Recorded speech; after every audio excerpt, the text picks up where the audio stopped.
Assalamualaikum welcome back to my channel. Ning Sekar, jangan lupa like, komen, dan subscribe ya. Hai apa kabar? Ketemu lagi bareng aku. Udah berapa ya, seminggu nih aku gak upload video. Oh ya, jangan salfok sama yang di atas ya, yang lagi tidur itu. Jadi aku gak upload video itu karena aku habis lahiran alhamdulillah. Aku lahiran normal, sehat, dan lancar. Nah, di video kali ini aku mau sharing ke kalian pengalaman aku lahiran kedua ini. Terus aku juga mau bagi-bagi tips ke kalian, ibu hamil yang mau lahiran ya.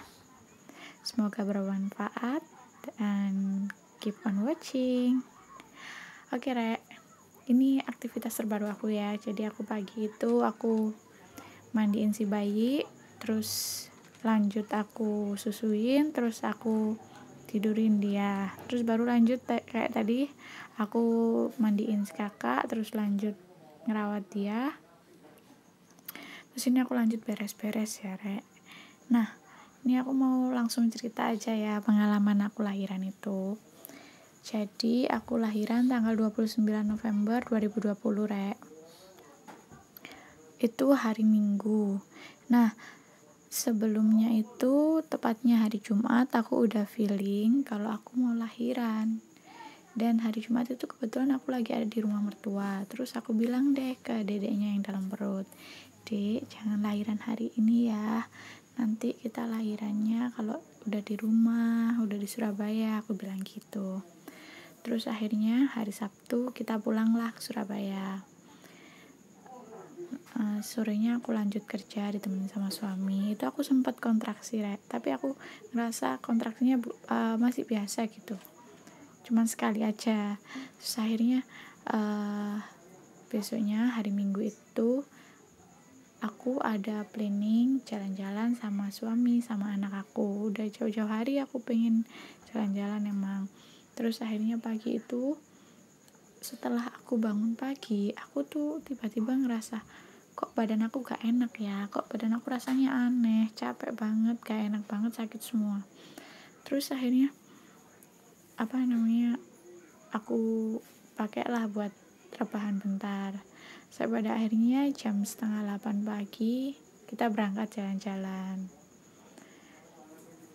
itu aku gak ngerasain kontraksi Terus akhirnya jam 9:30 atau jam 10 gitu kita balik sampai ke rumah. Nah, itu tuh aku tuh dari pagi sampai jam segitu aku belum bilang suami kalau aku kayak ada tanda-tanda buat lahiran.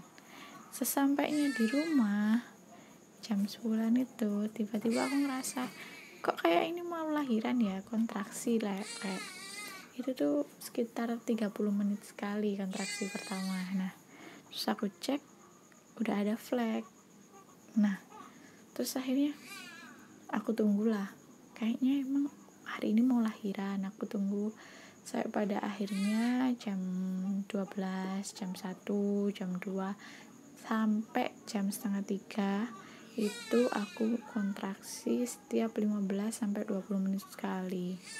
Terus akhirnya aku memutuskan untuk setelah asar jam 3-an gitu aku berangkat ke puskesmas. Jadi puskesmas yang biasa aku tempat biasa aku periksa itu, di situ tidak melayani lahiran. Jadi diarahkan ke puskesmas lain yang lebih besar, yang 24 jam. Terus akhirnya aku ke sana, sampai sana dicek lah gitu. Ternyata sudah pembukaan 2. Akhirnya dicek, dihitung-hitung, katanya, "Bu, ini adiknya masih umur 7 bulan. Dan kalau dilahirkan di sini itu takutnya paru-parunya adik belum kuat, kita nggak punya obat penguatnya dan bla bla bla bla." Akhirnya kita diarahkan untuk ke rumah sakit, tapi tanpa rujukan karena BPJS ku nonaktif. Akhirnya ya udahlah, kita ke rumah sakit A.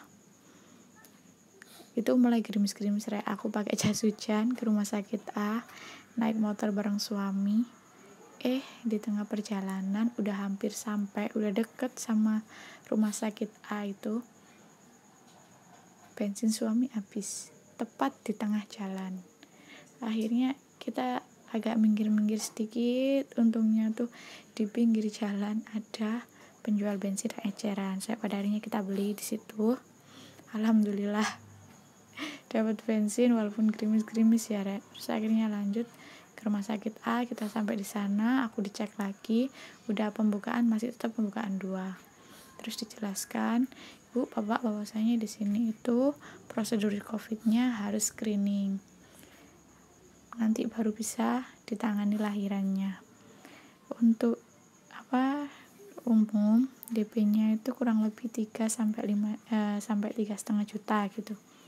Terus akhirnya aku mikir, kalau duit aku segitu, aku kasihin ke rumah sakit buat DP, terus nanti kalau ada apa-apa lagi aku pakai duit apa, karena kan emang aku cuma ada duit segitu. Nah, akhirnya diarahkan lagi, Ibu bisa ke rumah sakit B, ini nanti di situ mungkin lebih murah jatuhnya. Terus akhirnya ya udah lah, di situ akhirnya aku sama suami nggak buang-buang waktu, aku lanjut ke rumah sakit B yang jaraknya emang nggak jauh sih, itu malah lebih dekat dari rumah aku. Akhirnya kita sampai di rumah sakit B. Setelah itu aku langsung ke IGD, terus langsung diarahkan ke ruang bersalin. Di situ aku ditanyain buat isi data kurang lebih sedikit lah ya. Terus akhirnya aku diarahin buat ini rapid test langsung ke lab. Itu hasilnya sekitar 20 menit dan hasilnya keluar itu aku non reaktif. Selanjutnya aku balik lagi ke ruang bersalin. Terus akhirnya langsung dicek, Ibu, ini udah pembukaan 2. Alhamdulillah, Rek. Jadi selama perjalanan dari 3 tempat tadi pembukaannya gak nambah. Coba kalau pembukaannya nambah, apa gak brojol di tengah jalan aku. Terus akhirnya lanjutlah aku tunggu itu kontraksinya biar naik. Saya pada akhirnya maghrib. Terus akhirnya azan isya. Setelah azan isya itu aku dicek lagi. Alhamdulillah sudah pembukaan 8, Rek. Itu pembukaan 8, akhirnya ketuban aku dipecahin, akhirnya pembukaan 10. Gak lama setelah itu aku bilang ke susternya, Sus, aku pengen ngejen, udah gak kuat, udah kepengen keluar bayinya. Oh iya, Bu, silakan ngejen aja, gak apa-apa. Nah, itu aku ngejen lah tuh, aku sambil baca-baca aku lupa baca-baca apa, terus aku bismillahirrahmanirrahim gitu. Akhirnya aku ngejen dan gak lama, jam 19.20 bayinya keluar. Alhamdulillah bayinya cewek, sehat, normal, dan langsung nangis. Jadi pengalaman aku anak pertama itu bayinya lemes, biru, dan gak nangis. Jadi aku pun takjub ya ngelihat aku bisa ternyata lahiran sendiri tanpa didorong, tanpa bantuan orang lain gitu istilahnya. Karena yang pertama itu aku pakai acara didorong sama suster-susternya karena aku udah gak kuat ngejen. Nah, oke, aku mau kasih tips sama kalian gimana caranya bisa lahiran normal tanpa jahitan. Karena lahiran kali ini tuh tanpa dijahit, aku. Jadi setelah bayinya diambil buat dimandiin sama suster-susternya gitu, buat dibersihin gitu. Itu aku tanya ke susternya, Sus, nggak dijahit? Jawabannya gini, ngapain dijahit, Bu? Nggak ada yang sobek. Aku pun tercengang, Rek, karena aku masih terngiang-ngiang rasanya ngilunya jahitan tanpa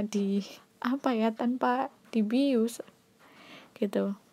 Oke, langsung aja tips pertama, kalian usahakan untuk rileks, santai, kalian jangan mikir apa-apa. Terus yang kedua, tanamkan pada diri kalian bahwasannya setiap anak punya jalannya masing-masing, mau dia lahiran normal atau sesar itu sudah ada jalannya masing-masing. Yang ketiga, kalian siapin tenaga buat lahiran, karena kalau lahiran gak ada tenaga itu bakal didorong, Rek. Kalau gak gitu aku lupa. Terus yang keempat, kalian kalau mendekati HPL banyak-banyak jalan-jalan sore sama jalan-jalan pagi, itu bagus buat bayi turun ke panggul. Nah, yang kelima, kalian jangan ngejen sebelum waktunya. Jadi kalau pembukaan belum lengkap kalian ngecen itu malah bikin pembengkakan di jalan lahir.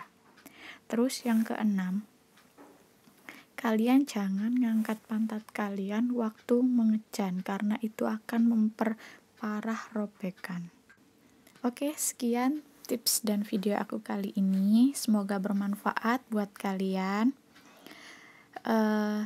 Terima kasih juga yang sudah nonton, yang sudah mampir. Jangan lupa tinggalkan komen biar aku bisa visit ke YouTube kalian. Oke, terima kasih. See ya. Jangan lupa subscribe ya.